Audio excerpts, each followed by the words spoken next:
গাজায় যুদ্ধ বন্ধ ও জিম্মি মুক্তির দাবিতে সম্প্রতি ইসরায়েলের সামরিক বাহিনীর হেডকোয়ার্টারের সামনে বিক্ষোভ করেন দেশটির এয়ারফোর্সের সাবেক সদস্যরা। বেনিয়ামিন নেতানিয়াহুর যুদ্ধ চালিয়ে যাওয়ার সিদ্ধান্তের বিরুদ্ধে দেশজুড়ে চলা বিক্ষোভে যোগ দিয়েছেন যুদ্ধফেরত অনেক রিজার্ভ সেনাও।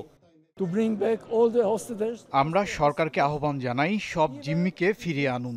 এর জন্য যদি যুদ্ধ বন্ধ করতে হয় তবে সেটিই করুন। সময়ের সাথে সাথে জিম্মিদের জীবিত থাকার সম্ভাবনা কমে আসছে। আন্দোলনে বিমান বাহিনীর অনেক সাবেক পাইলট রয়েছে। আমরা জিম্মিদের বাড়ি ফেরানোর জন্য বিক্ষোভ করছি। মৃত ও জীবিত সবাইকে ফিরিয়ে আনতে হবে আর এই যুদ্ধের অবসান ঘটাতে হবে।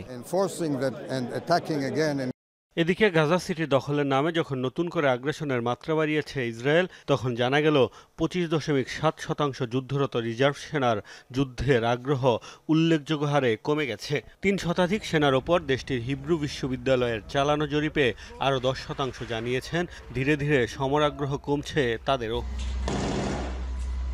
যুদ্ধ নিয়ে মনোভাব জানতে চাইলে 47% রিজার্ভ সেনাই নেতানিয়াহুর পরিকল্পনা এবং জিম্মিদের জীবন নিয়ে উদাসীনতায় নেতিবাচক মন্তব্য করেছেন। সামরিক বাহিনীর অনেক সাবেক ও বর্তমান সদস্যই মনে করেন নেতানিয়াহু এখন শুধুমাত্র রাজনৈতিক স্বার্থে যুদ্ধ দীর্ঘায়িত করছে।